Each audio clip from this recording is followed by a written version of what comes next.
நீர் மாறாதவர், விலகாதவர், கைவிடாதவர், என்றென்றும் எங்களை நேசிக்கிறவர், எங்கள் மேல் அன்பாயிருந்து எங்களை ரட்சித்து உடைய தயவினாலும் உடைய கிருபையினாலும் இந்நாள் மட்டும் பாதுகாத்து வருகிறீர். அதற்காக நன்றி செலுத்துகிறோம். தொடர்ந்து பாதுகாப்பீர், எல்லா தேவைகளும் சந்திப்பீர். அதற்காக நன்றி செலுத்துகிறோம். தொடர்ந்து எங்களை ஆசீர்வதியும், எங்கள் குடும்பங்களை ஆசீர்வதியும். ஆண்டவரே, உடைய கரம் கூட இருந்து நடத்த அற்புதமாய் நடத்தட்டும் கர்த்தாவே. இயேசு கிறிஸ்துவை நாம் கேட்கிறோம் நல்ல பிதாவே, ஆமென். கர்த்தர் நாமம் மகிமைப்படுவதாக. இயேசு கிறிஸ்து நாமத்தினால் உங்கள் கிருபையும் சமாதானம் உங்களுக்கு பெருக கிடவது. அப்போஸ்தலர் நடபடிகள்ல சில அதிகாரங்களை நாம் இந்த நாள்ல பார்க்க போறோம். அப்போஸ்தலருடைய நடபடிகள் அப்படின்னா, நடபடிகள் என்றுனா செயல்பாடுகள் என்று அர்த்தம். ஆக்ட்ஸ் ஆஃப் அப்போஸ்தலர்ஸ் என்று இருக்கு. ஆக்ட்ஸ், அதாவது இதை பரிசுத்தாவின் நடபடிகள் என்று சொல்லலாம். ஏன்னா இதோட கிட்டத்தட்ட 56க்கு அதிகமான முறை பரிசுத்தாவியானவர், ஆவியானவர் என்ற வார்த்தை வருகிறது. 28 அதிகாரம் இருக்கு. அதுல 56க்கு மேற்பட்ட, ஏன்னா டிரான்ஸ்லேஷன்ல சில நேரத்துல நேர்மாறி நடத்திருக்காங்கிறதுனால மினிமம் 56 என்று சொல்ல, அதனால 60ல இருந்து 65 கூட 66 கூட இருக்கலாம் என்று சொல்லப்படுகிறது. ஏன்னா பரிசுத்தாவியானவருடைய நடபடிகள் என்று சொல்லி இதை திட்டவட்டமா நம்ம சொல்லலாம். அப்போஸ்தலர் 1ஆம் அதிகாரம் 1ஆம் 2ஆம் வசனங்களை ஒரு வாசிங்க. தேயோபிவிலேயே இயேசுவானவர் தாம் தெரிந்து கொண்ட அப்போஸ்தலருக்கு பரிசுத்த ஆவியினாலே கட்டளையிட்ட பின்பு அவர் எடுத்துக்கொள்ளப்பட்ட நாள் வரைக்கும் செய்யும் உபதேசிக்கவும் தொடங்கின எல்லாவற்றை குறித்தும் முதலாம் பிரபந்தத்தை உண்டு பண்ணினேன். தேயோபிலுவே அப்படிங்கிறது ஒரு தனிப்பட்ட ஒரு மனிதனை குறித்து எழுதப்பட்டது போல தெரிகிறது. அதுக்கு மீனிங் லவர் ஆஃப் காட், தேவனை நேசிக்கிறவனே அப்படின்னு சொல்லி ஆரம்பிக்கிறார். லூக்காவிலும் தேயோபிலுவே என்றுதான் எழுதப்பட்டிருக்கிறது, ஆரம்பிக்கப்பட்டிருக்கிறது.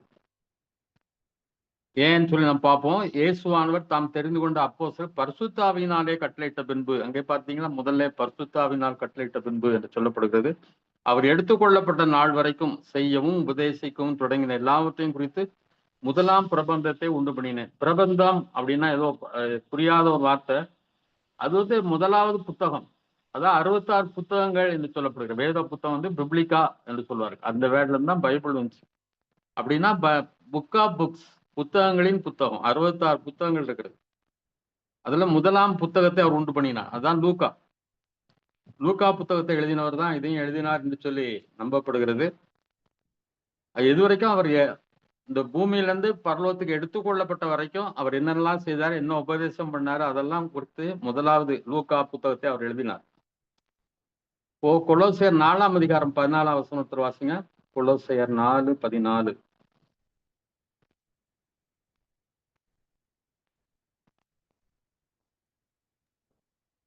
பிரியமான வைத்தியனாகிய லூக்காவும் தேமாவும் உங்களுக்கு வாழ்த்துதல் சொல்லுகிறார்கள். இப்போ இந்த லூக்கா பவுலோடு அதிக நாட்கள் இந்த ஊழியங்கள்ல பங்கு கொண்டார் என்று சொல்லப்படுற. ஏன்னா சில இடத்துல நாங்கள் என்று சொல்லியிருப்பார். நாங்கள் இங்க போனோம், நாங்கள் இப்படி போனோம் அப்படின்னு சொல்லி எல்லாம் எழுதியிருப்பார். நாங்கள் என்ற வார்த்தை அங்க சேர்க்கப்பட்டிருக்கு. அதனால லூக்காவும் அவரோட போனாரு அப்படி, அதனாலதான் இதை எழுதினார் என்று சொல்லி நம்புகிறார்கள். அடுத்ததா அவர் யாருன்னு சொன்னா பிரியமான வைத்தியனாகிய லூக்கா என்று சொல்லப்படுறது. அப்போ அவர் ஒரு டாக்டர். அவர் டாக்டரா இருந்து இந்த புத்தகத்தை 2 புத்தகங்களை எழுதியிருக்கிறாரு. இப்போ மூன்றாவது வசனத்தை வாசிப்போம். 3வது வசனம். அவர் பாடுபட்ட பின்பு 40 நாள் அளவும் அப்போஸ்தலருக்கு தரிசனமாகி தேவனுடைய ராஜ்யத்துக்குரியவைகளை அவர்களுடனே பேசி அநேகம் தெளிவான திருஸ்தாந்தங்களினாலே அவர்களுக்கு தம்மை உயிரோடு இருக்கிறவராக காண்பித்தார். அப்போ அவர் பாடுபட்ட பின்பு, சிலுவையில பாடுபட்ட பின்பு உயிரோடு எழும்பின பிறகு பாத்தீங்க, அவரு எவ்வளவு அந்த இதமாயெல்லாம் ஒரு இரக்கமுள்ள அன்புள்ள தேவனை பார்க்கவே முடியாது. அவங்க எல்லாம் விசுவாசிக்கல, இப்படிலாம் இருந்தாங்கன்னு நமக்கு தெரியும். அதனால அவர் திரும்ப 40 நாள் உயிரிழந்த 40 நாள் அவங்களோட கூட இருந்து என்ன பண்ணாராம், தேவனுடைய ராஜ்யத்துக்குரியில் அவரோட பேசி அநேகம் தெளிவான திருஷ்டாந்தங்களினாலே அவர்களுக்கு தம்மை உயிரோடிக்கிறவராக காண்பித்தார். திருஷ்டாந்தங்கள் அப்படின்னா ப்ரூஃப், அதை உறுதிப்படுத்துறது. பல வசனங்கள், பல காரியங்களை செய்து அவர் என்ன செய்தார், அவங்கள தெளிவான திருஷ்டாந்தம், தெளிவா. ஏன்னா அவங்க நல்லா டீச் பண்ணிடணும். ஏன்னா அவங்கள்ட்ட நம்பிதான் போறார். அவங்க கையில தான் விட்டுட்டு போறார் அந்த உலகத்தை, சுவிசேஷத்தை. அதனால தேவனுடைய ராஜ்யத்தை குறித்து அவங்க பேசி நிறைய ப்ரூஃப்ஸ் மூலம் அவங்க தம்மை உயிரோடிக்கிறா காண்பித்தார். உதாரணமா லூக்கா 24ஆம் அதிகாரம் 38 44 வாசிங்க. லூக்கா 24 38 44.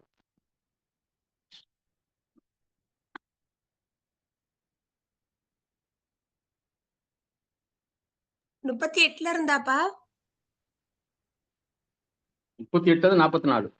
அவர் அவர்களை நோக்கி, நீங்கள் ஏன் கலங்குகிறீர்கள்? உங்கள் இருதயங்களில் சந்தேகங்கள் எழும்புகிறதென்ன? நான் தான் என்று அறியும்படி என் கைகளையும் என் கால்களையும் பாருங்கள். என்னை தொட்டு பாருங்கள். நீங்கள் காண்கிறபடி எனக்கு மாம்சமும் எலும்புகளும் உண்டாயிருக்கிறது போல ஒரு ஆவிக்கு இராதே என்று சொல்லி தம்முடைய கைகளையும் கால்களையும் அவர்களுக்கு காண்பித்தார். ஆனாலும் சந்தோஷத்தினால் அவர்கள் இன்னும் விசுவாசியாமல் ஆச்சரியப்படுகையில், புசிக்கிறதற்கு ஏதாகிலும் இங்கே உண்டா என்று அவர்களிடத்தில் கேட்டார்.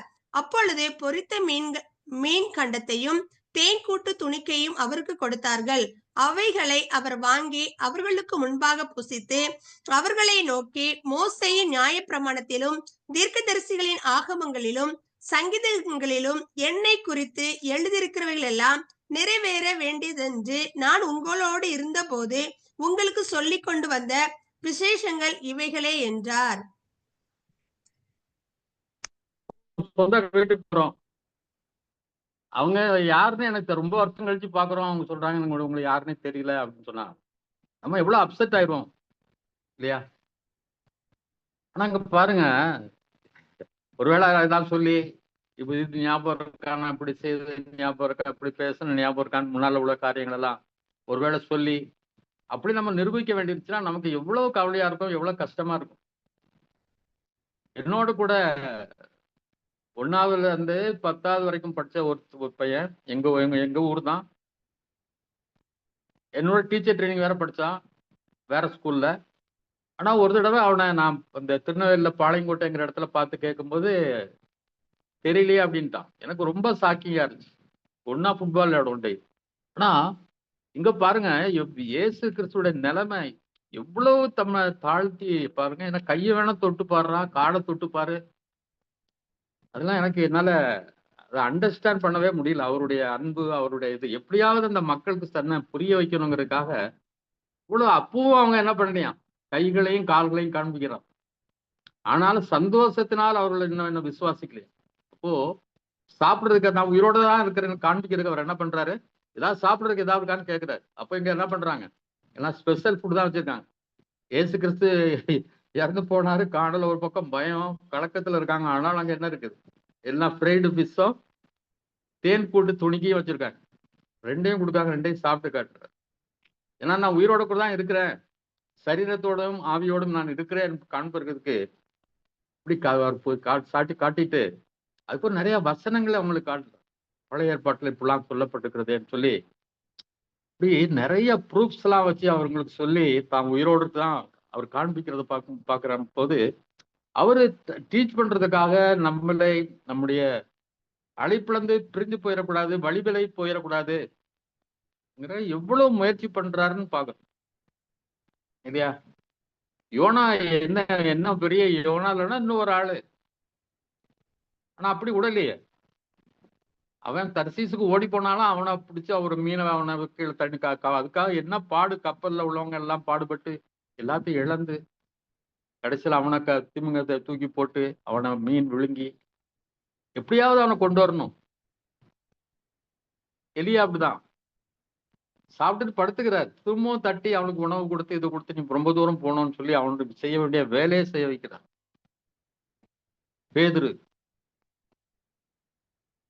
சத்தியம் பண்ணவும் சபிக்கவும் தொடங்க. இயேசு கிறிஸ்து சபிக்கவே ஆரம்பிச்சிட்டார். அவரையும் போய் பிடிக்கிறார். திரும்ப மீன் பிடிக்க போன இடத்துலயும் அங்க போய் சந்திக்கிறார். குவாடிஸ் அப்படின்னு சொல்லுவாங்க, எங்கே போகிறாய். இந்த குவாடிஸ் அப்படின்னு ஒரு பெரிய ஒரு காலத்துல சப்பல் சொல்ற ஃபேமஸா வந்துச்சு.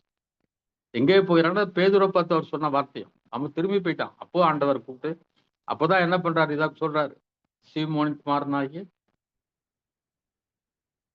சீமோனே இவர்களிலும் என்னிடத்து அன்பா இருக்கிறான்லாம் 3 தடவை கேட்கிறார். அப்படி கேட்டலாம். அப்போ ஆண்டவருடைய அன்பு வந்து நம்மள இழந்துடக்கூடாது. பிடிச்சிட்டா ஒருவேளை நம்முடைய பிள்ளை ஒரு 25, 26 வயசாச்சு, விருப்பமான ஒரு பெண்ணை கல்யாணம் பண்ணிட்டான், நமக்கு விருப்பம் இல்லை, நம்மளுக்கு ஒழுங்காக போறான்னா என்ன சொல்லுவாங்க? போ மகளோ மகனோ, நீ தேடிட்டா போ, இனி ஒருவேளை வேற ஜாதியில கல்யாணம் பண்ணிட்டா விரட்டியே விட்டுரும்.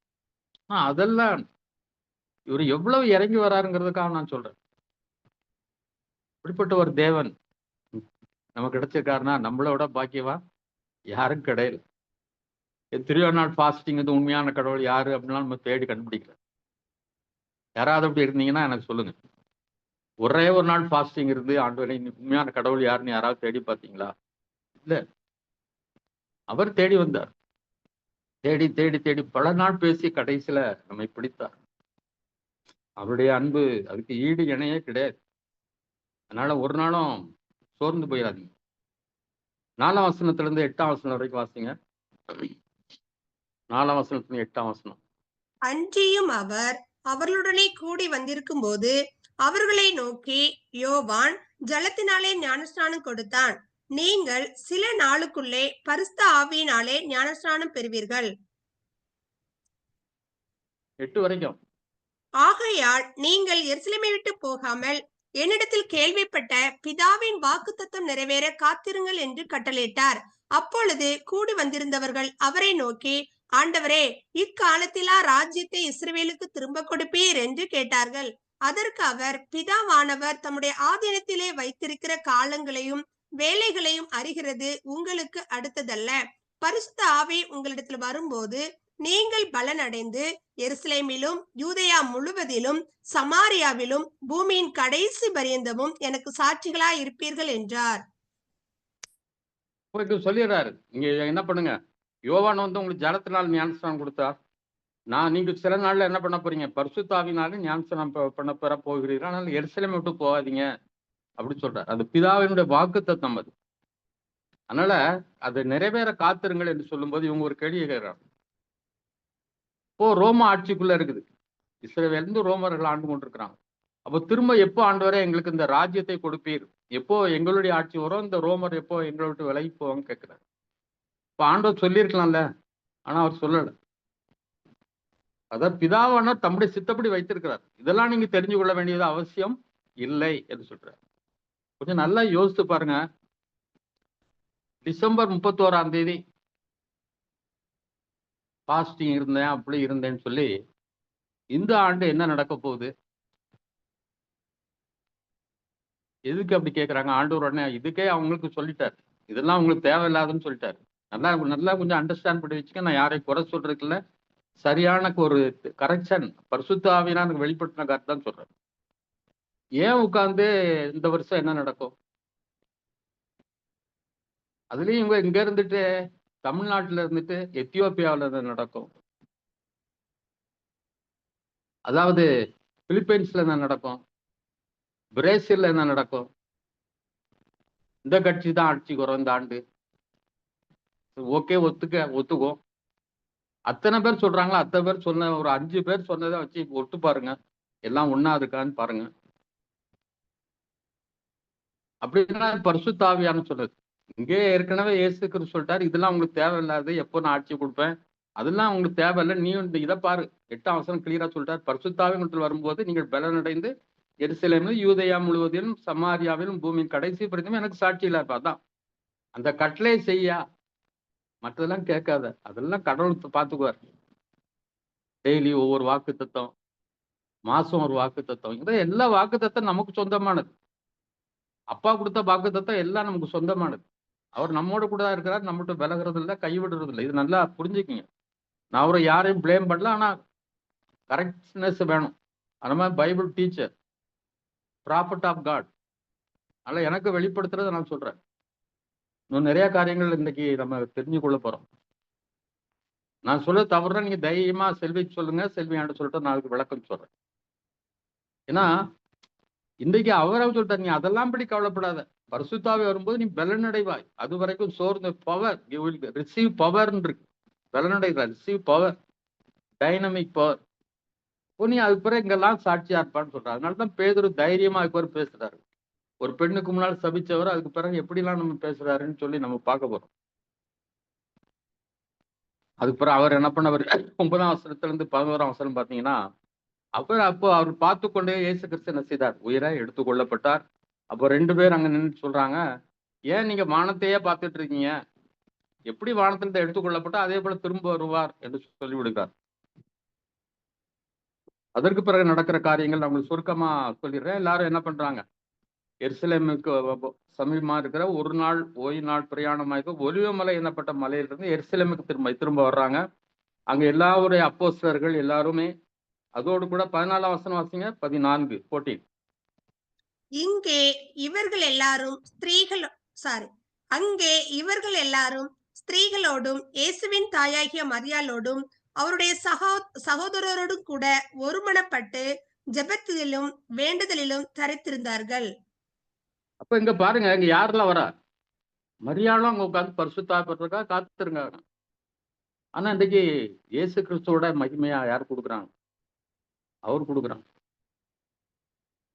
ஆனா அவங்க உட்கார்ந்து அங்க இப்ப என்ன பண்றாங்க?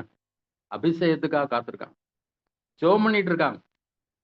அவரும் அவருடைய சகோதரர், இயேசுவின் சகோதரர் எல்லாரும் வந்து என்ன பண்றாங்க? பிதாவை நோக்கி விண்ணப்பம் பண்ணிக்கிட்டு இருக்கிறாங்க.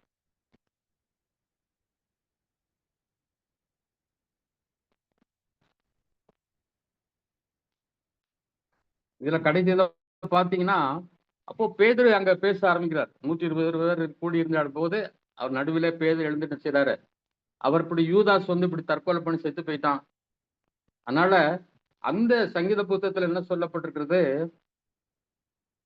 சங்கீத புத்தகம் 20ஆம் வசனம், சங்கீத புத்தகத்தில் அவனுடைய வாசஸ்தலம் பாழாக கிடவது, ஒருவனும் அதில் வாசம் பண்ணாதிருப்பானா என்றும், அவனுடைய கண்காணிப்பை வேறொருவன் பிறக்கடனும் என்றும் எழுதியிருக்கிறது.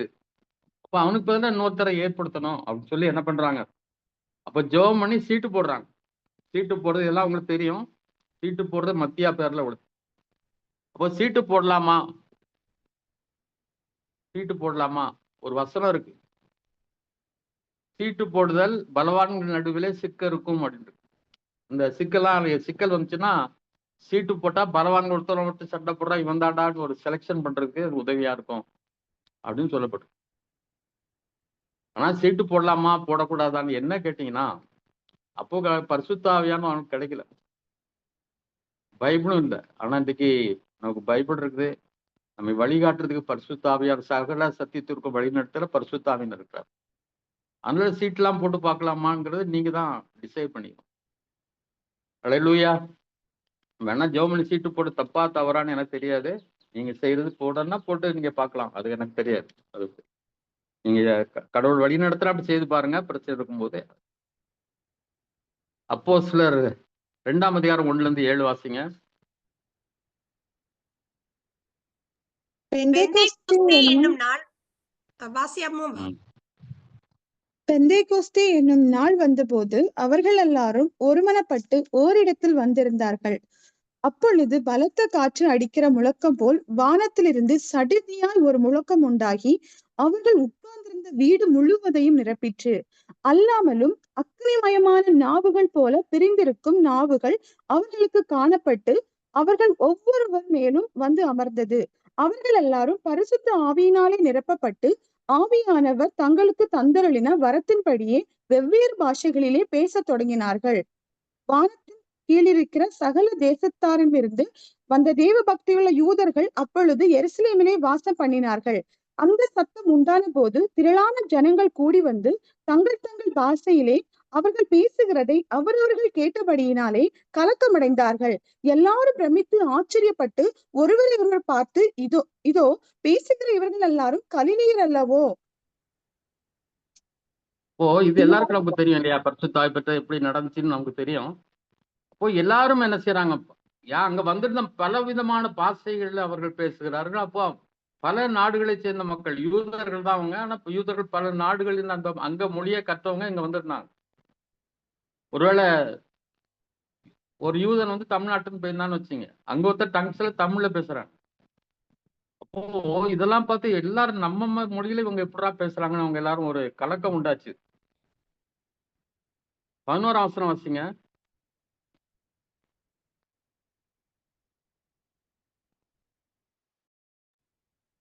கிரேத்தரும் அரபியருமாகிய நாம் நம்முடைய பாஷைகளை இவர்கள் தேவனுடைய மகத்துவங்களை பேச கேட்கிறோமே என்றார்கள். அப்போ அந்நிய பாஷையை பேசுற தேவனுடைய மகத்துவங்களை அவங்கள புகழ்ந்து என்ன செய்யறாங்க, பேசுறாங்க. அந்நிய பாஷை பேசுறது தப்பு அப்படின்னு சொல்லி ஒரு கூட்டம் இருக்கு, அது தேவையில்லை அப்படின்னு சொல்ற ஒரு கூட்டம். ஆனா அது தேவனை மகிமைப்படுத்துறது, அவருடைய மகத்துவங்களை பேசுறதுங்கிறத நம்ம என்ன செய்யறோங்க பாக்குறோம். எல்லாரும் ஒரு குழப்பத்தால இப்படி நடக்க என்ன நடக்க போதோ பிரமித்திருக்கும் போது 14ஆம் வசனம் வாசிங்க. 14ஆம் வசனத்துல இருந்து 17 வரைக்கும், 18 வரைக்கும், 14ல இருந்து 18. அப்பொழுது பேதுரு 11 கூட நின்று அவர்களை நோக்கி உரத்த சத்தமாய், யூதர்களே, எருசலேமில் வாசம் பண்ணுகிற ஜனங்களே, நீங்கள் எல்லாரும் அறிந்து கொள்வீர்களாக, என் வார்த்தைகளுக்கு செவி கொடுங்கள். நீங்கள் நினைக்கிறபடி இவர்கள் வெறி கொண்டவர்கள் அல்ல. பொழுது விடிந்து 3ஆம் மணி வேளையா இருக்கிறதே. தீர்க்கதரிசியாகிய யோவேலினால் உரைக்கப்பட்டபடியே இது நடந்தேறுகிறது. கடைசி நாட்களில் நான் மாம்சமான யாவர் மேலும் என் ஆவியை ஊற்றுவேன். அப்பொழுது உங்கள் குமாரரும் உங்கள் குமாரத்திகளும் தீர்க்க தரிசனம் சொல்லுவார்கள். உங்கள் வாலிபர் தரிசனங்களை அடைவார்கள். உங்கள் மூப்பர் சொப்பனங்களை காண்பார்கள். என்னுடைய ஊழியக்காரர் மேலும் என்னுடைய ஊழியக்காரிகள் மேலும் அந்நாட்களில் என் ஆவியை ஊற்றுவேன். அப்பொழுது அவர்கள் தீர்க்க தரிசனம் சொல்லுவார்கள். பாத்தீங்கன்னா பேதுரு 11 பேரோடும் கூட நின்று அப்படின்னு இருக்கு. அவங்கெல்லாம் அசட்டையா விடல. பேதுரு பேசுறாருன்னா எல்லாரும் நாங்க அக்செப்ட் பண்றோம், இவர் சொல்றதை கேட்கிறோங்கிற மாதிரி. என்ன பேதுரு தான் பேசணுமா அப்படிலாம் இல்லை, அவங்க எல்லாரும் கூட எழுந்து நிற்கிறாங்க. ஏன் முதல்ல பேசினார் அப்படின்னா, பரலோகத்தின் சாவியை உனக்கு கொடுப்பேன்றாரு. சாவி இருக்கிறது தான் முதல்ல என்ன பண்ணுவாரு, போய் கதவை திறக்க முடியும். அதே மாதிரி அற்புதமும் அவர் தான் முதல் செய்யறாரு. ஏன்னா அவரை ஆண்டவர் தலைவனாக தேர்ந்தெடுத்திருந்தார். எப்பவும் நம்ம தலைவர்களை என்ன செய்யணும், அக்செப்ட் பண்ணணும். தலைமை பொறுப்புகளை நம்ம அக்செப்ட் பண்ணணும். அவங்க சொன்னாங்கன்னா ஒரு தலைவர் தான். அப்போ இங்க சொல்றாரு, யோவேல் கிட்ட சொல்லப்பட்ட உரைக்கப்பட்டபடியே நடக்கிறது. கடைசி நாட்களில் நான் மாம்சமான யாவர் மேலும் என் ஆவி ஊற்றுவேன். அப்பொழுது உங்கள் குமாரனும் உங்கள் குமாரத்தைகளும் தீர்க்க தரிசனம் சொல்வார்கள். உங்கள் வாலிபர் தரிசனங்களை அடைவார்கள். உங்கள் மூப்பர் சொப்பனங்களை காண்பார்கள். என்னுடைய ஊழியக்காரர் மேலும் நாட்களில் என் ஆவியை ஊற்றுவேன். அப்பொழுது அவர்கள் தீர்க்க தரிசனம் சொல்வார்கள் அப்படின்னு சொல்றாங்க. அப்போ மாம்சமான யாவர் மேலும் ஆவியை ஊற்றுவேன்னு சொல்லியிருக்காரு. அப்போ யாருக்கு வேண்டுமானாலும் பரிசுத்த ஆவியானவர் என்ன செய்வார், ஆண்டவர் கொடுக்கப்படுவார். அதுக்கு உபவாசம் இருந்து ஒரு இடத்துல போய் ஒரு சர்ச்சில் போய் தான் கிடைக்கணும் இல்லை. நம்ம விரும்பி கேட்கும் போது நிச்சயமா ஆண்டவர் பரிசுத்த ஆவியினால் நம்ம என்ன செய்கிறார், நிரப்புகிறார். இங்க குறிப்பா ஒரு இதான் சொல்லப்பட்டிருக்கு, வரத்தை குறித்து தீர்க்க தரிசனம் சொல்வது என்பதை குறித்து அதிகமாக இங்க சொல்லப்படுவதை பார்க்கிறோம்.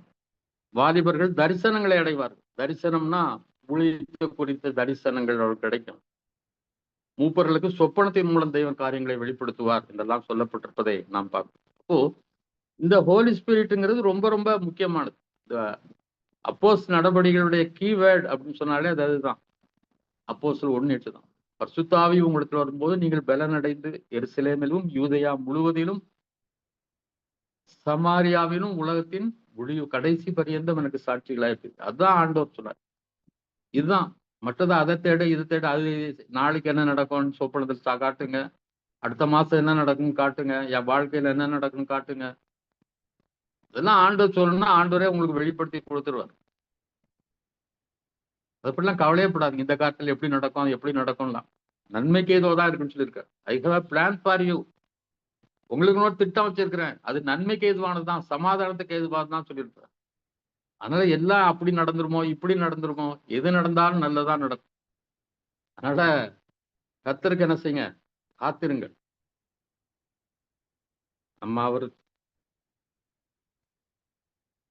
2ஆம் அதிகாரம் 14-17 வாசிப்போம். இப்போ 41ஆம் வசனம் வாசிப்போம். அதே அதிகாரத்துல 41ஆம் வசனம்.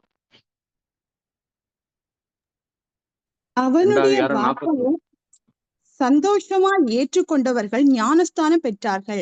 அன்றைய தினம் ஏறக்குறைய 3000 பேர் சேர்த்து கொள்ளப்பட்டார்கள். அவனுடைய வார்த்தையை சந்தோஷமா ஏற்றுக்கணும், ஞானஸ்நானம் பெற்றார். அப்போ ரட்சிக்கப்பட்டவனே என்ன பண்றாங்க, ஞானஸ்நானம் கொடுத்துட்றாங்க. இப்போ சின்ன நிறைய சர்ச்சஸ்ல குழந்தைகள் ஞானஸ்நானம் கொடுக்குறாங்க. சிலர் வந்து பெந்தைகோஸ்து சபையில ரட்சிக்கப்பட்டேன்னு சொன்னாலும் உடனே ஞானஸ்நானம் கொடுக்கணும். அவன் வளர்றதை பார்க்கணும், நான் ஸ்ட்ரென்தன் ஆகணும். ஸ்ட்ரென்தனை கொடுக்க ஞானஸ்நானம் கொடுக்குறதே அவனை ஸ்ட்ரென்தன் பண்றது. அவன் பாவத்துக்கு மறுத்து நீதிக்கு என்ன செய்யறான்? உயிர்த்திடுறான்.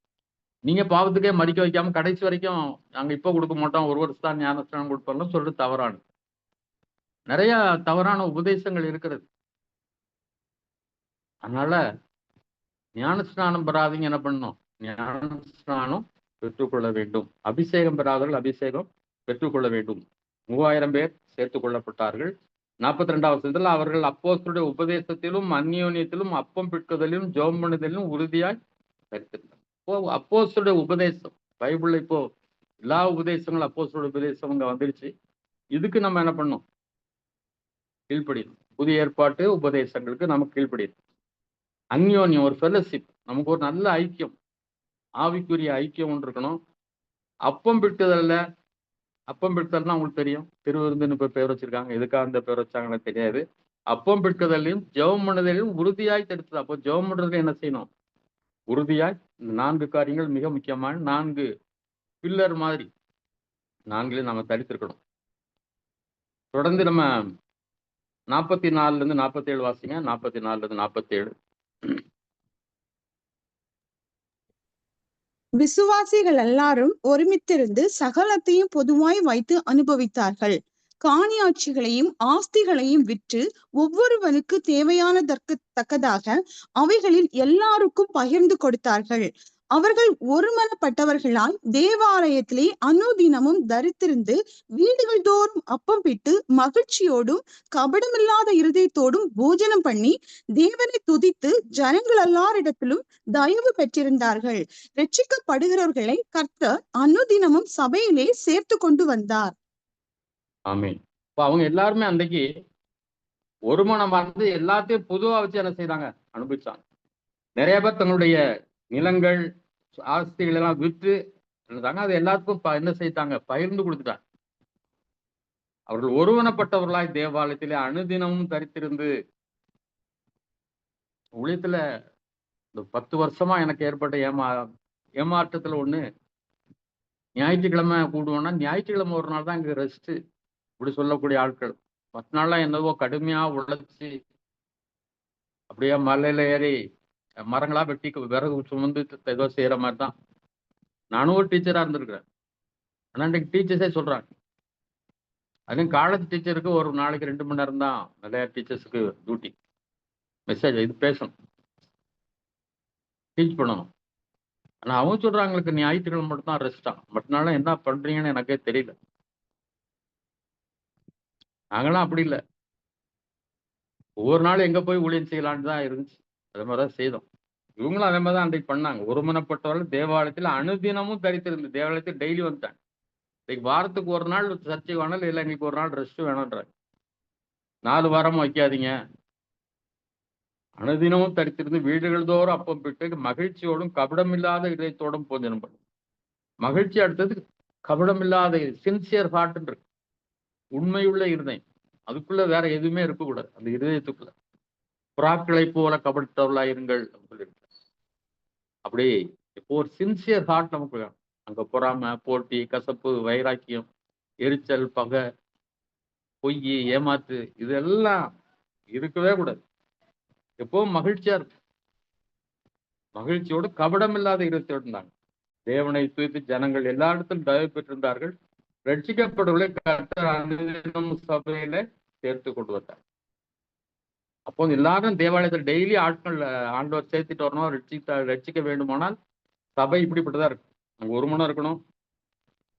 தினந்தோறும் அங்க வந்தாங்க. ஒருவேளை தினந்தோறும் வரலனாலும் அடிக்கடியாக கூடி ஜெபம் பண்ணணும். அங்க மகிழ்ச்சி கவடமில்லாத இருதயத்தோடு நல்லா ஜெபம் பண்ணி நல்ல ஒரு ஐக்கியத்துல வளர்ந்தா அநேகர் சபைக்கு என்ன செய்ய ஆரம்பிச்சுறாங்க? வர ஆரம்பிச்சு. பொண்ணு கொடுக்கும் போதே பார்த்தா கொடுப்பாங்க, அந்த வீடு எப்படிப்பட்ட வீடு. நான் கல்யாணம் பண்ண பிறகுதான் தெரியும் அந்த வீடு எப்படிப்பட்ட வீடு, அந்த மாப்பிள்ளை எப்படிப்பட்ட மாப்பிள்ளைன்னு. அது வேற. ஆனா அதெல்லாம் நம்ம யோசிச்சோம். அதே மாதிரிதான் ஆண்டவரும் சரியான சர்ச்சா இருந்தா தான் அங்கதான் ஆட்களை என்ன செய்வார்? அவர் அனுப்புவார் என்பதை நம்ம தெரிந்து கொள்ள வேண்டும். இந்த 3ஆம் அதிகாரம் 1வது வசனத்திலிருந்து 9வது வசனம் வரைக்கும் உங்க எல்லாருக்கும் தெரியும். அதனால நான் சொல்லிடுறேன். பேதுரும் யோவானும் அங்க ஜெப வேலையா 9ஆம் மணி தேவாலயத்துக்கு போறாங்க. அங்க பிறந்ததுல இருந்தே சப்பானியா இருக்க ஒருத்தர் இருக்கிறான். அவனை அலங்கார வாசல்ங்கிற இடத்துல அவனை வச்சிருக்கிறாங்க. அதை வச்சு அவங்களுக்கு ஒரு பிழைப்பு. அவன்கிட்ட இருந்து காசு வாங்குற பண்ணாங்களா என்னன்னு தெரியல. அவன் பேதுரும் யோவானையும் பார்த்து என்ன செய்யறான், ஏதா கிடைக்குமான்னு சொல்லி அவனை நோக்கி பார்க்கறப்போ அவங்க சொல்றாங்க, எங்களை நோக்கிப்பார் அப்படி சொல்லி, எங்களை ஏதாவது கிடைக்கும் நோக்கிப்பார் சொன்னோன்னு ஏதாவது கிடைக்குமான்னு சொல்ல, பொண்ணும் வெளியே எங்கிட்ட கிடையாது. எங்கிட்ட உள்ளதெல்லாம் ஒன்னே ஒண்ணுதான், தேவனுடைய வல்லமை என்று சொல்லி இயேசு கிறிஸ்துவை எழுந்து நடன்னு சொல்லி பேதுரு கையை தூக்குறாரு. அப்போ அவன் என்ன செய்யறான், அவன் 8ஆம் வசனத்துல குதித்து எழுந்து நின்று நடந்தான். நடந்து குதித்து தேவனை துதித்து கொண்டு அவளுடனே தேவாலயத்திற்கு பிரவேசித்தான். எவ்வளவு பெரிய அற்புதம்! முதல் அற்புதம் யாரால? பேதுருவார். ஏன்னா சாவி அவர் கையில், அவர் தான் ஓபன் பண்றார். இன்னைக்கு இப்படிப்பட்ட அற்புதங்கள் நடக்கணும்.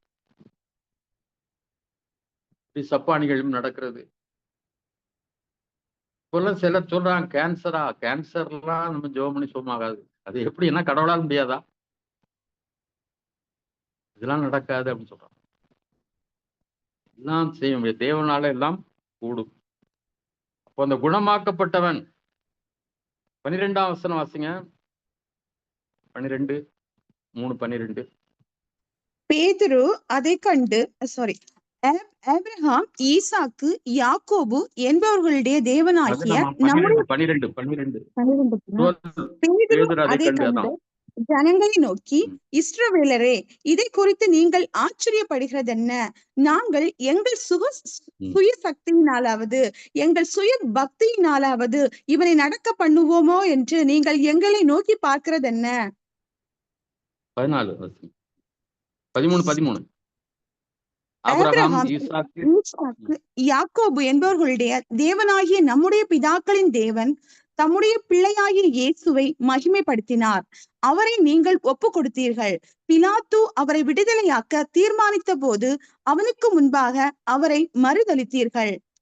பரிசுத்தமும் நீதியும் பாருங்க, தேவன் தங்களுக்குன்னு ஒரு மகிமையை அவங்க எடுத்துக்கல.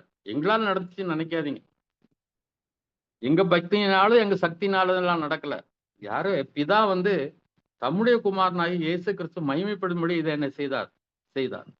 பரிசுத்தமும் நீதியும் உள்ளவரை நீங்கள் மறுதலித்து கொலைபாதகனை உங்களுக்கு விடுதலை பண்ண வேண்டும் என்று கேட்டு ஜீவாதிபதியை கொலை செய்தீர்கள். அவரை தேவன் மரித்தோர்ந்து எழுப்பினார். அதற்கு நாங்கள் சாட்சிகளாக இருக்கோம். ஒரு காலத்துல மறுதலித்த ஆளு இன்னைக்கு பரிசுத்தாவை பெற்ற பிறகு ஒரு பெரிய வல்லமை, ஒரு பெரிய பலம், தைரியத்தா ஜீவாதிபதியை கொலை செய்தீங்க. நீங்க தான்டா கொலை செய்தீங்க. ஆனா தேவன் அவரை மறுத்தோர்ந்து எழுப்பினார். நாங்க அதுக்கு என்னவா இருக்கிறோம்? சாட்சிகள். இன்னைக்கு நம்ம சாட்சி. நம்ம இயேசு கிறிஸ்துவ பார்க்கல, உயிரோடு இருந்ததை பார்க்கல. எப்படி நம்ம சொல்ல முடியும்? நம்முடைய உள்ளத்துல இருக்கிறார். இன்றைக்கு அவர் நம்முடைய உள்ளத்துல இன்னைக்கு ஆண்டு கொண்டிருக்கிறார். நம்மை வழி நடத்தி கொண்டிருக்கிறார். நம்மோடு பேசி கொண்டிருக்கிறார். இன்றைக்கு ஜீவிக்கிறவராய் இருக்கிறார். பாடல் உண்டு, ஜீவிக்கிறார், இயேசு ஜீவிக்கிறார், என் உள்ளத்தில் அவர் ஜீவிக்கிறார், துன்பத்தில் என்னால் துணையவரே, என்றென்றும் ஜீவிக்கிறார். இன்றைக்கும் அவரோடு இருக்கிறார். துன்பத்தில் அவர் தான் துணை. இன்றைக்கும் உயிரோடு இருக்கிறவராக நம்மிடத்துல அவர் இருப்பவராக என்ன செய்கிறோம்? நம்ம இங்கே அவரை நாம் பார்க்கிறோம். 17-20 வரைக்கும் வாசிங்க. 17-20 அதே அதிகாரத்துல. சகோதரரே, நீங்களும் உங்கள் அதிகாரிகளும் அறியாமையினாலே இதை செய்தீர்கள் என்று அறிந்திருக்கிறேன். கிறிஸ்து பாடுபட வேண்டும் என்று தேவன் தம்முடைய தீர்க்கதரிசிகள் எல்லாருடைய வாக்கினாலும் முன் அறிவித்தவைகளை இவ்விதமாய் நிறைவேற்றினார். ஆனபடியினாலே கர்த்தருடைய சன்னிதானத்திலிருந்து இளைப்பாறுதலின் காலங்கள் வரும்படிக்கும் முன்னே குறிக்கப்பட்ட இயேசு கிறிஸ்துவை அவர் உங்களிடத்தில் அனுப்பும்படிக்கும் உங்கள் பாவங்கள் நிவர்த்தி செய்யப்படும் பொருட்டு நீங்கள் மனம் திரும்பி குணப்படுங்கள். அதாவது நீங்க அறியாமையினால் செய்தீங்க. ஆனா ஏற்கனவே தீர்க்க தரிசனமா சொல்லப்பட கிறிஸ்து இவ்வாறு என்ன செய்ய வேண்டும்? பாடு அனுபவிக்க வேண்டும் என்று சொல்லப்பட்டிருக்கிறது. அதனாலதான் ஆண்டவர் இதை நிறைவேற்றினார். அதனால கர்த்தருடைய சன்னிதானத்தை இளைப்பாறுதலின் காலங்கள் வரும்படிக்கு, இளைப்பாறுதலின் காலம் எப்போ வரும்னா இயேசு கிறிஸ்து மறுபடியும் வரும்போதுதான் நமக்கு என்ன வரும்? இளைப்பாறுதலின் காலம் வரும். இப்ப இளைப்பாறுதல் இருக்கலாம், திடீர்னு நாளைக்கு என்ன நடக்கும்னு சொல்ல முடியாது. சாயந்தரம் என்ன நடக்கும்னு சொல்ல முடியாது. எது வேணாலும் நடக்கலாம் வாழ்க்கையில. அப்போ இந்த இளைப்பாறுதல் காலம் வர்ற வரைக்கும் முன்னே குறிக்கப்பட்ட இயேசு கிறிஸ்து அவர் உங்களிடத்தில் அனுப்பும் படிக்கும் ஒரு குறிப்பிட்ட காலம் வைத்திருக்கிறார். அந்த காலத்துக்கு பிறகு அவர் என்ன செய்யறாரு? இயேசு கிறிஸ்துவை இங்கே அனுப்ப போகிறார். உங்கள் பாவங்கள் நிவர்த்தி செய்யப்பட்டு நீங்கள் மனம் திரும்பி குணப்படுங்கள் என்று சொல்வதை இங்க பார்க்கணும். இதே 3வது அதிகாரத்துல இன்னும் என்ன சொல்லப்படுறதுன்னா, இங்க மோசே சொன்னதை அங்கே சொல்கிறார். அதாவது என்னை போல் ஒரு தீர்க்கதரிசி உங்களுக்காக சகோதரன் எழுப்பு பண்ணுவார், அவர் உங்களுக்கு சொல்லும் எல்லாவற்றிற்கும் அவர் செவி கொடுப்பீர்களாக. அந்த தீர்க்கதரிசியின் சொல் கேளாதவனவனோ அவன் ஜனத்தில் இராதபடிக்கு நிர்மூலமாக்கப்படுவான் என்றான். அதான் யாரு? அவர் இயேசு கிறிஸ்து. நீங்கள் அந்த தீர்க்கதரிசியெல்லாம் புத்தராக இருக்கிறீர்கள், உன் சந்ததியிலே பூமியில் உள்ள வம்சங்களுக்கெல்லாம் ஆசீர்வதிக்கப்படும் என்று தேவன் ஆபிரகாமுக்கு சொல்லி நம்முடைய முன்னோர்களுடைய பண்ணின உடன்படிக்கை புத்தராக இருக்கிறீர்கள்.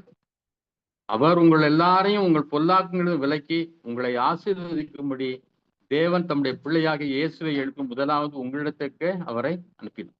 உங்கள் எல்லாரையும் உங்கள் பொல்லாங்குகளிலிருந்து விலக்கி உங்களை ஆசீர்வதிக்கும்படிக்கே இயேசு கிறிஸ்து செய்யப்பட்டார், அனுப்பப்பட்டார் என்று சொல்லப்பட்டார். 4ஆம் அதிகாரத்துல 1-3 வாசிங்க. 4ஆம் அதிகாரம் 1-3.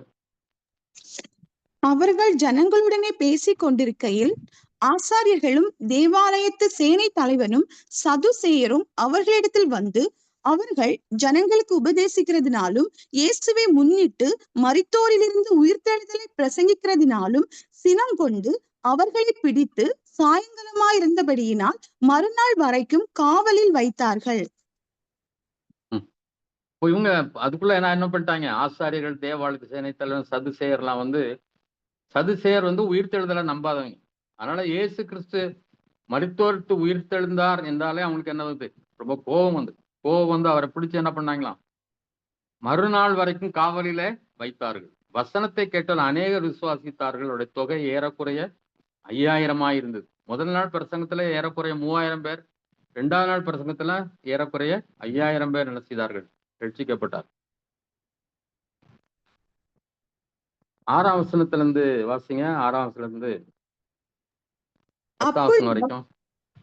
அப்பொழுது பேதுரு பரிசுத்த ஆவியினாலே நிறைந்து அவர்களை நோக்கி, ஜனத்தின் அதிகாரிகளே, இஸ்ரவேலின் மூப்பர்களே, பிணியாளியாயிருந்த இந்த மனுஷனுக்கு செய்யப்பட்ட உபகாரத்தை குறித்து எதினாலே இவன் ஆரோக்கியமானான் என்று நீங்கள் இன்று எங்களிடத்தில் விசாரிக்க கேட்டால், உங்களால் சிலுவையில் அறையப்பட்டவரும் தேவனால் மரித்தோரிலிருந்து எழுப்பப்பட்டவருமாய் இருக்கிற நசரேயனாகிய இயேசு கிறிஸ்துவின் நாமத்தினாலேயே இவன் உங்களுக்கு முன்பாக சொஸ்தமாய் நிற்கிறான் என்று உங்கள் எல்லாருக்கும், இஸ்ரவேல் ஜனங்கள் எல்லாருக்கும் தெரிந்திருக்க கடவது.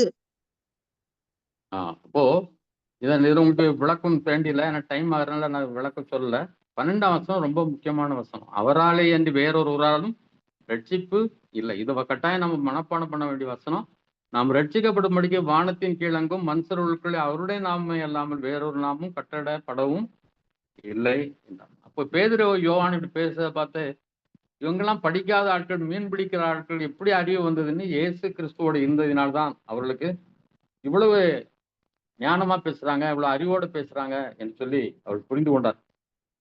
இப்போ பேதுரு யோவானெல்லாம் அவங்க மிரட்டுறாங்க, ஆனாலும் அவங்க சொல்லிடுறாங்க, தேவனுக்கு செவி கொடுக்கிறதை பார்க்கலும் உங்களுக்கு செவி கொடுக்கிறது தேவனுக்கு முன்பாக நியாயமாக இருக்கும்போது நீங்களே நிதானித்து பாருங்கள். நாங்கள் கண்டவைகளையும் கேட்டவைகளையும் பேசாமல் இருக்கக்கூடாதே என்று சொல்லி விடுகிறார். இப்போ இது எல்லாத்தையும் வந்து அவங்க மற்ற சீடர்கிட்டலாம் அவங்கள விடுதலை ஆக்கி அனுப்பிடுறாங்க, மிரட்டி அனுப்பி விடுறாங்க. ஏன்னா காரணம் வந்து அந்த அற்புதமா சுகமாக்கப்பட்டு அங்க நின்றுட்டு இருக்கிறான். அவங்க 40 வயசு, அதனால அவங்களால ஒன்றும் சொல்ல முடியல. வந்து மற்ற சகோதரர்களோடு கூட இதை பகிர்ந்து கொள்கிறார்கள், இப்படி மிரட்டினாங்க அப்படின்னு சொல்லி. அப்போ அவங்க எல்லாரும் என்ன செய்யறாங்க? வானத்தையும் பூமியும் உண்டாக்கின கர்த்தாவே நீர் வானத்தையும் பூமி சமுத்திரத்தில் அவ்வளோ எல்லாவற்றையும் உண்டாக்கின தேவனாக இருக்கிறீர். அந்த காலத்துல இயேசு கிறிஸ்து விரோதமா இப்படி புரஜாதிகள்லாம் எழும்பிலாம் பண்ணாங்க. புந்தி பிளாத்து இஸ்ரேல் ஜனங்கள் எல்லாரும் சேர்ந்து இயேசு கிறிஸ்து விரோதமா வந்தாங்க அப்படின்னு சொல்லிட்டு 29 30 31 நான் வாசிக்கிறேன். இப்பொழுதும் கர்த்தாவே அவர்களின் பயமுறுத்தலை தேவருக்கு கணிவித்து உம்முடைய பரிசுத்த பிள்ளையாக இயேசுவின் நாமத்தினாலே அடையாளங்களும் அற்புதங்களும் நடக்கும்படி செய்து பிணியாளிகளை குணமாக்கும்படி உம்முடைய கரத்தை நீட்டி உம்முடைய ஊழியக்காரர் உம்முடைய வசனத்தை முழு தைரியத்தோடு சொல்லும்படி அவர்களுக்கு அனுக்கிரகம் செய்தலும் என்றார்கள். அப்போ உபத்திரம் வந்தவொடனே ஆண்டவரே உபத்திரம் வரக்கூடாது, உபத்திரம் பண்றவங்களாம் தண்டிங்க, அரசாங்கத்தை மாத்துங்க, அப்படிலாம் அவங்க ஜெபம் பண்ணல. ஒரு பரிசுத்த பிள்ளையா இயேசு நாமத்துல என்ன செய்யணும்? பெரிய அற்புதங்கள் அடையாளங்கள் நடக்கணும். புண்ணியாளிகள் குணமாக்க முடியும். இயேசுக்கு உங்களுடைய கரத்தை நீட்டி உங்களுடைய ஊழியக்காரர் உங்களுடைய வசனத்தை முழு தைரியத்தோடு சொல்லும்படி அவளுக்கு அனுக்கிரகம் செய்தரலும். இப்படிதான் ஜெபம் பண்ணணும். எதிரிகள்லாம் அழிச்சு போட்டுருங்க, விரோதிகள்லாம் இதாக்கிருங்க, யாரும் ஒழித்து தடையா இருக்கக்கூடாது, தடைகளை தான் மாத்துங்க, அப்படிலாம் ஜெபம் பண்ணுங்க. வல்லமையான காரியங்களை செய்யுங்க, மகிமையான காரியங்களை செய்யுங்கன்னா அவர்கள் ஜெபம் பண்ணின போது அவள் கூடியிருந்த இடம் அசைந்தது. அவர்கள் எல்லாரும் பரிசுத்தாவினால் நிரப்பப்பட்டு தேவ வசனத்தை தைரியமாய் சொன்னார்கள். யாரெல்லாம் ஜெபம் பண்ணாங்களோ அவங்களுக்கெல்லாம் பரிசுத்தால் நிரப்பப்பட்டாங்க. அந்த இடம் அசைஞ்சிச்சு. தேவ வசனத்தை அவர்கள் தைரியமா சொல்ல ஆரம்பிச்சிட்டாங்க. அப்போ இன்றைக்கு நம்ம அவருடைய ஜெபங்கள் எல்லாம் மாற வேண்டும். ஆண்டவரே இதை அனுப்பும், உங்க ஜெயிலில் அடைக்கிறாங்க, இதெல்லாம் போடுறாங்க, இப்படி பயப்படுத்துறாங்க, மிரட்டுறாங்கன்னா வல்லமை வெளிப்படட்டும், பெரிய அற்புதங்கள் நடக்கட்டும், குருடன் பறவை குருடன் பார்வை அடையட்டும், சப்பானி எழுந்து நடக்கட்டும், செத்தவர்கள் உயிரோடு எழும்பட்டும். ஒருத்தனும் வாய் பேச முடியாது. அதுதான் அவங்க அன்றைக்கு ஜெபம் பண்ணாங்க. இன்றைக்கு நம்முடைய ஜெபமும் அப்படிப்பட்ட ஜெபம் இருக்கணும். 32ஆம் வசனம், விசுவாசிகளாய் திரளான கூட்டத்தார் ஒரே இருதையும் ஒரே மனமுள்ளவர்களாய் இருந்தால் ஒருவனாகிலும் தனக்குள்ள ஒன்றையும் தன்னுடையது என்று சொல்லவில்லை. சகலமும் அவளுக்கு பொதுவாய் எல்லாம். அது கூட அவங்கள்ட்ட அந்த காலத்துல ஆரம்ப காலத்துல அப்படிப்பட்ட ஒரு நிலை இருந்தது. எல்லாரும் நிலத்தெல்லாம் வித்து கொண்டு வச்சாங்க. அப்போ யாரும் வச்சான்னு சொன்னா பர்னபா. பர்னபா அப்படின்னா ஆறுதலின் மகன் என்று அர்த்தம். அப்போ சொல்லாம் ஆறுதலின் அப்போ மற்றவங்களை ஆறுதல் படுத்தக்கூடியவன் தான் யாரு? பர்னபா. பவுலுக்கும் பர்னபாவுக்கும் ஒரு பிரச்சனை வந்துச்சு. அந்த மார்க்குங்க யோவான் வந்து நம்மளை விட்டு பிரிஞ்சு போயிட்டான், அவனை கூட்டு போக கூடாது, இடையில ஓடி போனப்ப அவனை ஒழித்து கூட்டு போக கூடாதுன்னு சொல்லி பவுல் சொல்லும் போது பவுல் என்ன பண்றாரு? இந்த பர்னபா அவனை சேர்த்து கொண்டு தனியா ஒழித்து போறாரு. அதே மாதிரி பவுலை சேர்த்துக்கிறதுக்கு முதல்ல சவுல் பவுலாக மாறிய போது யாரும் அவனை ஏற்றுக்கொள்ள சரியா இல்லை, ஏற்றுக்கொள்ள இல்லை அப்போஸ்தலர்களாம். பர்னபா தான் அங்க அந்த அப்போஸ்தலர்கிட்ட போய் சொல்லி பவுலை படி சொல்லி அவர் மனம் மாறினதெல்லாம் சொல்லி அவரை அங்க அப்போ ஒரு ஆறுதலின் மகனாக இருந்தார். நம்ம ஆறுதல் பண்றவங்களா மற்றவங்களுக்கு, அப்படிப்பட்டவங்களா நம்ம என்ன செய்யணும்? இருக்க வேண்டும் என்பது அவசியம். 5ஆம் அதிகாரத்துல அனனியா சப்பீரால் கதை சொல்லப்பட்டிருக்கிறது. அதுல முக்கியமானது ஒரு வசனத்தை நான் வாசிக்கிறேன். அதை விற்கும் முன்னே அது உன்னுடையதா இருக்கவில்லையோ, அதை விட்டு பின்பும் அதன் கிரயம் உன் வசத்தில் இருக்கவில்லையோ, நீ உன் இதயத்தில் இப்படிப்பட்ட எண்ணம் கொண்டது என்ன? நீ மனுஷரிடத்தில் அல்ல தேவனிடத்தில் பொய் சொன்னாய். தேவனிடத்துல பொய் சொல்லிட்டான். என்ன பொய்? வித்து பணத்தை ஒன்றைதான் கொண்டு வந்து கொடுக்காம இருக்கலாம், அது ஒன்றும் பிரச்சனை இல்லை. ஆனா எல்லாத்தையும் நான் கொடுத்துட்டேன், கொஞ்சம் மறைச்சு வச்சுட்டு பொய் சொன்னதுக்கே இந்த தண்டனை. மாயக்காரன், மாயம் பண்றது, எல்லாருக்கும் முன்னால் அவரும் கொடுத்துட்டாரு, புலவு கொடுத்துட்டாரு அப்படின்னு சொல்லி. அதனால வஞ்சகம் இருந்துச்சு, கபடம் இருந்துச்சு. அதனால அவளும் சரி சப்பீராலும் இறந்தார்கள் என்று சொல்லி நம்ம பார்க்கிறோம். 5ஆம் அதிகாரத்துல 12ஆம் வசனம் வாசிங்க. அப்போஸ்தலருடைய கைகளினாலே அநேக அடையாளங்களும் அற்புதங்களும் ஜனங்களுக்குள்ளே செய்யப்பட்டது. எல்லாரும் ஒருமனப்பட்டு சாலமோனுடைய மண்டபத்தில் இருந்தார்கள். பெரிய அற்புத அடையாளங்கள், அங்கே அநேக அடையாளங்களும் அற்புதங்களும் செய்யப்பட்டது. எல்லாரும் ஒருமனப்பட்டு சாலமோனுடைய மண்டபத்தில் இருந்தார்கள். மற்றவர்கள் ஒருவரும் அவர்களை சேர துணியவில்லை. ஆகிலும் ஜனங்கள் அவர்களை மேன்மைப்படுத்தினார். திரளான புருஷர்களும் ஸ்திரீகளும் விசுவாசம் உள்ளவர்கள் கத்திரமாக அதிகமாக சேர்க்கப்பட்டார். இன்றைக்கு 2 நாள் 3 நாள் ஃபாஸ்ட் பண்ணலாம் ஜெபம் பண்றாங்க. இந்தியா சந்திக்கப்படணும், தமிழ்நாடு சந்திக்கப்படணும், சென்னை சந்திக்கப்படணும். இப்படிலாம் யார் பண்ணல? அப்போஸ்தலர்கள் பண்ணல, இயேசு கிறிஸ்துவும் பண்ணல, அதுக்கு பிறகு வந்த மிஷனரிகளும் பண்ணல. வெளிநாட்டு மிஷனரிகளும் எங்கேயா உட்காந்துட்டு ஜெபக்கூட்டெல்லாம் நடத்திட்டு இருக்கு. எங்கும் தெரிந்து சுவிசேஷம் பிரசங்கம் பண்ணாங்க. ஆனா ஒரு காரியத்தை நான் உங்களுக்கு சொல்ல வேண்டும். கொஞ்ச நாளுக்கு வரதுக்கு முன்னாலாம் என்ன பண்ணாங்கன்னா, இந்த ஒரு கோயிலையும் சுத்தி, கோயில் இருந்துச்சுன்னா கோயிலை சுத்தி அப்படியே ஜெபம்ட்டே வருது, இந்த பிசாசெல்லாம் ஓடட்டும். ஆனா எந்த ஊர்லயும் எந்த பேயும் ஓடல. எல்லா கோயிலையும் ஆட்கள் வந்துட்டு தான் இருந்தாங்க. இது நடந்தது. ஒரு ஊழியக்கார் உண்மையா செய்யணும்னு நிறைய செய்தார், தியாகமா செய்தார். ஆனா தவறானது. பைபிள் அப்படி இல்லை. அது ஒரே ஒரு இடத்துல எரியோ கோட்டையில அது சொன்னாரு. என்னுடைய உறவினர் ஒருத்தர் இருந்தார், ரொம்ப வைராக்கியம் உள்ளவர். அவர் ஸ்கூல்ல அந்த பிள்ளைங்களே அவர் உள்ள வந்தோடனே பிரைஸ் எல்லாம் தான் சொல்லணும், குட் மார்னிங் சொல்லக்கூடாது, அப்படிலாம் வச்சிருந்தார். அவரை தன்னுடைய ஊரை சுத்தி, அது ஒரு 40 வருஷத்துக்கு முன்னால 7 நாள் சுத்தி வந்தாங்க. 7 நாள் சுத்தி வந்தாங்க. முதல் நாள் சுத்தி வந்தாங்க, அப்படி 7வது நாளும் சுத்தி வந்தாங்க. 7வது நாள் அவங்க ஒய்ஃப் படுக்கையில விழுந்தாங்க. கடைசி வரைக்கும் அவங்க எங்க இல்லாம போய் பார்த்தாங்க, சிஎம்சி எல்லாம் போய் பார்த்தாங்க, கடைசி வரைக்கும் அவங்க சுகமாகல. அவர் சொந்தக்காரு, அவருடைய ஒய்ஃப் என்னுடைய மனைவியோட ஊருக்காரங்க. நாங்க ஒரு 2 பேரும் போயிருந்தோம், பார்த்தோம். ஆனா அவங்க இறந்து போயிட்டாங்க. அதான் நடந்துச்சு, வேற ஒண்ணும் நடக்கல. அதெல்லாம் வழியே கிடையாது. அந்த மாதிரி வழிகள்லாம் செய்யக்கூடாது. செய்தாலும் பிரயோஜனம் இருக்காது. நான் 3.5 வருஷம் ஆன்லைன் பிரேயர் நடத்திருக்கேன். 3 வருஷம், அதுக்கு பிறகு நாகப்பட்டினத்துக்காக 3 வருஷம் டெய்லி 1 hour. யார் இருக்காங்களோ இல்லையோ 8 மணிக்கு ஆரம்பிச்சு 9 மணிக்கு பிரேயர் பண்ணி முடிக்கணும். ஒரு சிங்கிள் ஆளா இருந்தாலும் அப்படிலாம் பண்ணிட்டு இருந்தோம். ஆனா எந்த மாற்றமும் நடக்கல. ஒருவேளை சில உதவிகளா இருக்கலாம், பட் ஜெபம் பண்ணக்கூடாதுன்னு நான் சொல்லல. ஆனால் நம்ம செய்ய வேண்டிய காரியம் வேறு.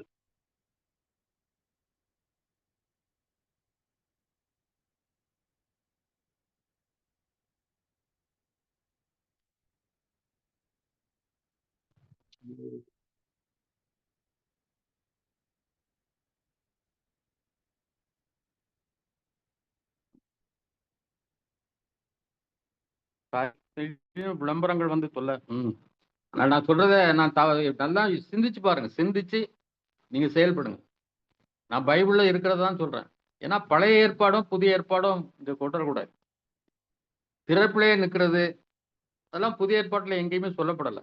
ஆனா ஜெபம் பண்ணலாம். நம்ம ஒரு ஊருக்காக, ஒரு சகோதரிலாம் முன்னால வந்துட்டு இருப்பாங்க, அவங்க எல்லாம் சொல்லுவாங்க, ஒருவருக்காக 1 வாரம் பாஸ் பண்ணி ஜெபம் பண்ணேன், அவங்க ரட்சிக்கப்பட்டாங்க, குடிப்பழக்கம் விடுதலை பெற்றாங்க, அப்படிலாம் சொல்லுவாங்க. அதெல்லாம் கரெக்ட் தான், அப்படிலாம் செய்யலாம், தவறே கிடையாது.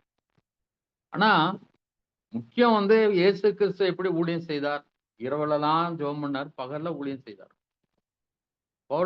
அப்போஸ்தலரும் அதே மாதிரி தான் செய்தாங்க. வந்த மிஷினரிகளும் அப்படிதான் செய்தாங்க. இப்போ உள்ள மிஷினரிகளும் அப்படிதான் செய்யறாங்க. ஆனா புதுசா நம்ம வெறும் ஜெபம் மட்டும் பண்ணுவோம், அதனால பெரிய சாதிச்சிரும்னு சொல்லி நம்ம ஏமாந்து விடக்கூடாது அப்படின்னு தான் நான் சொல்றேன். இங்க பாத்தீங்கன்னா இந்த அற்புதம் நடந்து திரளான புருஷர்களும் ஸ்திரீகளும் விசுவாசம் உள்ளாய் கத்திரமாக சேர்க்கப்பட்டார்கள். பிணியாளிகளை படுக்கையில் மேலும் கட்டிலின் மேலும் கிடத்தி பேதுரு நடந்து போகையில் அவனுடைய நிழலாகி அவர்கள் மேல் சிலர் மேல் படும்படிக்கு அவர்களை வெளியே வீதிகளை கொண்டு வைத்தார்கள். இப்போ எல்லாரும் என்ன செய்தார்? அவர்கள் எல்லாரும் குணமாக்கப்பட்டார்கள் இருக்கு.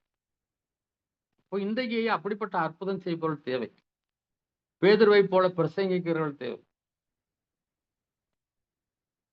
அதனால இதை நம்ம சரியாக நம்ம புரிந்து கொள்வது நல்லது. நான் சொல்றதை யோசிச்சு பாருங்க, சரியா தவறா என்பதை நீங்கள் புரிந்து கொள்ள வேண்டும் என்று சொல்லி நான் உங்களுக்கு சொல்லுகிறேன். அதற்கு பிறகு அவங்கள பிடிச்சி அப்போஸ்தலர்லாம் பிடிச்சி என்ன பண்றாங்க? அடிச்சு இயேசு நாமத்தை குறித்து பேசக்கூடாதெல்லாம் கட்டளையிடுறாங்க. சிறையில் அடைக்கிறாங்க. அங்க தேவதூதன் அவர்களை என்ன செய்து விடுகிறார்? விடுவித்து விடுகிறார் என்று சொல்லலாம் நம்ம பார்க்கிறோம். அந்த 5ஆம் அதிகாரம் 41ஆம் வசனத்துல அவருடைய நாமத்துக்காக தாங்கள் அவமானம் அடைவதற்கு பாத்திரமாய் எண்ணப்பட்டபடியினால் சந்தோஷமாய் ஆலோசனை சங்கத்தை விட்டு புறப்பட்டு போய் தினந்தோறும் தேவாலயத்திலேயும் வீடுகளிலேயும் இடைவிடாமல் உபதேசம் பண்ணி இயேசுவே கிறிஸ்து பிரசங்கித்தார்கள். அப்ப அதான் அடி வாங்கினாங்க, இது வாங்கினாங்க, ஆனாலும் அவனை சேர்த்து சந்தோஷப்பட்டாங்க. இயேசு கிறிஸ்துக்காக நான் அவமானப்படுறேன் அப்படின்னு சந்தோஷப்பட்டாங்க. தினந்தோறும் தேவாலயத்திலும் வீடுகளில் இடைவிடாமல் என்ன பண்ணாங்க? உபதேசம் பண்ணாங்க.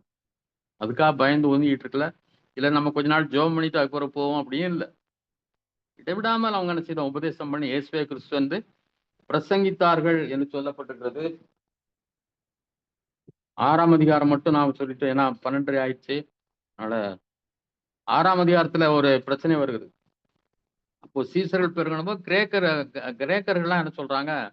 யூதர்களுக்கு நல்ல சரியா சாப்பாட்டெல்லாம் சரியா கவனிக்கிறாங்க, எங்களுக்கெல்லாம் சரியா எங்களை என்ன செய்ய மாட்டேன்றாங்க, சரியா கவனிக்க மாட்டேன்னு சொல்றாங்க அப்படின்னு சொல்லி அங்க ஒரு ரிப்போர்ட் பண்றாங்க அப்போஸ்தலர்கிட்ட அப்போ அப்போஸ்தலர்கள் என்ன செய்யறாங்கன்னா, அந்த 2ஆம் வசனத்துல இருந்து 4ஆம் வசனம் வரைக்கும் வாசிங்க. 6ஆம் அதிகாரம் 2-4. அப்பொழுது இருவரும் சீசர் கூட்டத்தை வரவழைத்து, நாங்கள் தேவ வசனத்தை போதியாமல் பந்தி விசாரணை செய்வது தகுதி அல்ல. ஆதலால் சகோதரரே, பரிசுத்த ஆவியும் ஞானமும் நிறைந்து நற்சாட்சி பெற்றிருக்கிற 7 பேரை உங்களில் தெரிந்து கொள்ளுங்கள். அவர்களை இந்த வேலைக்காக ஏற்படுத்துவோம். நாங்களோ ஜெபம் பண்ணுவதிலும் தேவ வசனத்தை போதிக்கிற ஊழியத்திலும் இடைவிடாமல் தரித்திருப்போம் என்றார்கள். அப்போ இது எங்களுக்கு வேலை கிடையாது, பந்து விசாரிக்கிறது எங்களுக்கு வேலை கிடையாது, அதுக்கு வேற ஆளை வச்சுங்க அப்படின்னு சொல்லிட்டு, நாங்களோ ஜெபம் பண்ணுவதிலும் தேவ வசனத்தை போதிக்கிற ஊழியத்திலும் இடைவிடாமல் தரித்திருப்போம். ஜெபம் பண்ணுவோம், அதே நேரத்துல எங்க தேவ வசனத்தை போதிக்கிற ஊழியத்தில் இடைவிடாமல் தரித்திருப்போம் என்றார்கள். 7ஆம் வசனம் வாசிங்க. தேவ வசனம் விருத்தி அடைந்தது, சீசருடைய தொகை எருசலேமில் மிகவும் பெருகிற்று, ஆசாரியர்களில் அநேகரும் விசுவாசத்துக்கு கீழ்ப்படிந்தார்கள். அப்போ தேவ வசனம் விருத்தி அடைந்தது, ஸ்ப்ரெட், எல்லா இடத்துக்கும் வேத வசனம் பரவியது. சீசருடைய தொகை எருசலேமில் மிகவும் பெருகிட்டு. தேசத்தை ஜெபம் சில சொல்லுவாங்க, சில ஊழியக்காரர் சொல்றா கேட்டிருக்கிறேன், நாம் ஜெபத்தால் தேசத்தை மூட வேண்டும் என்று சொல்லி. ஆனா அந்த காலத்துல அந்த யூத தலைவர் வேதபாரகர் என்ன சொல்றாங்க, அவருடைய போதகத்தினால் எருசலேமை நிரப்பி விட்டீர்கள் அப்படின்றார். அப்போ போதகத்தால் வசனத்தினால என்ன செய்யணும், எல்லா இடத்திலும் வசனத்தை பிரசங்கம் பண்ணி என்ன செய்யணும், நிரப்பணும். தேவ வசனம் விருத்தி அடைந்தது, சீசர் தொகை எருசலேமில் மிகவும் பெருகிட்டு இருக்கு. இப்போ எவ்வளவுக்கு வசனத்தை நம்ம விதைக்கிறோமோ அந்த அளவுக்கு என்ன செய்யும், அது பெருகும் என்பதை நம்ம கண்டு கொள்ள வேண்டும். இப்போ 7 பேரை வச்சாங்க. அதுல ஸ்தேவான் விசுவாசம் நிறைந்தவனாய் பெரிய அற்புதங்களையும் அடையாளங்களும் செய்தான் என்று சொல்லி பார்க்குவோம். அப்போ அவனை கோபம் கொண்டு அவனை பிடித்து என்ன பண்றாங்க, எல்லாரும் பிடிச்சு எடுத்துட்டு போய் அவனை கொல்றதுக்காக கொண்டு போறாங்க. அப்போ அவர் பேசின காரியங்கள் எல்லாம் அதெல்லாம் நீங்க படிச்சு பாருங்க. அதை யார் மோசையை பற்றி எழுதி சொல்லியிருக்கிறாரு, யோசேப்பை பற்றி சொல்லியிருக்கிறாரு. இன்னும் ஒரு வசனத்தை நான் உங்களுக்கு முக்கியமா வாசித்து காட்ட விரும்புறேன், அதோட ஒரு வேளை முடித்து விடலாம் நினைக்கிறேன். 7:20 வாசிங்க. அக்காலத்திலே மோசே பிறந்து திவ்ய சௌந்தரியம் உள்ளவனாயிருந்து 3 மாதம் அளவும் தன் தகப்பன் வீட்டிலே வளர்க்கப்பட்டான். இந்த வசனம் ஏன் முக்கியம் அப்படின்னு சொன்னா,